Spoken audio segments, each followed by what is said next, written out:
Good morning friends, traveller Russell চ্যানেলের পক্ষ থেকে আমি রাসেল আপনাদের সবাইকে জানাচ্ছি শুভ সকাল।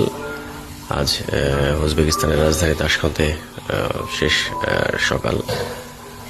আজ আমি এখান থেকে ব্যাক করব। সো আজ আমি আপনাদেরকে দেখাবো আমি যে হোটেলে আছি, হোটেলের ব্রেকফাস্ট, যে বাফেট যে ব্রেকফাস্টটা, সেটি কি দিয়ে করি, আর এরা বা সকালের যে ব্রেকফাস্টটা কি দিয়ে করে। আমি আগের ভিডিওতে আমি বলেছিলাম যে যদি সুযোগ পাই আমি আপনাদেরকে সকালের ব্রেকফাস্টটাকে দেখাবো।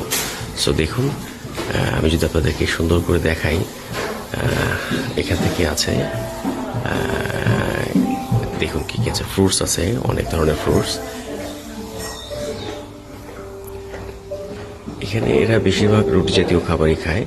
এগুলো হচ্ছে আপনার, আসলে এটা আমি খেয়ে দেখিনি, কারণ টেস্ট করিনি যে বলতে পারি। সম্ভবত গোস্ত দিয়ে, মাংস দিয়ে কোনো কিছু করা এগুলি।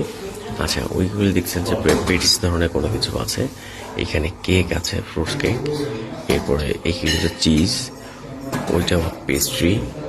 এখানে আছে আপনার বাটার টোস্ট, যেটাকে আমরা বলি পাউরুটি এবং ডিম দিয়ে করা, সেটা ওইখানেও আপনার আছে। এগুলি দেখুন। আর উপরে যেগুলি দেখছেন, এখানে আপনার বাটার আছে, মধু আছে, তারপরে ওই পাউরুটি দিয়ে খাওয়ার জন্য জেলি আছে।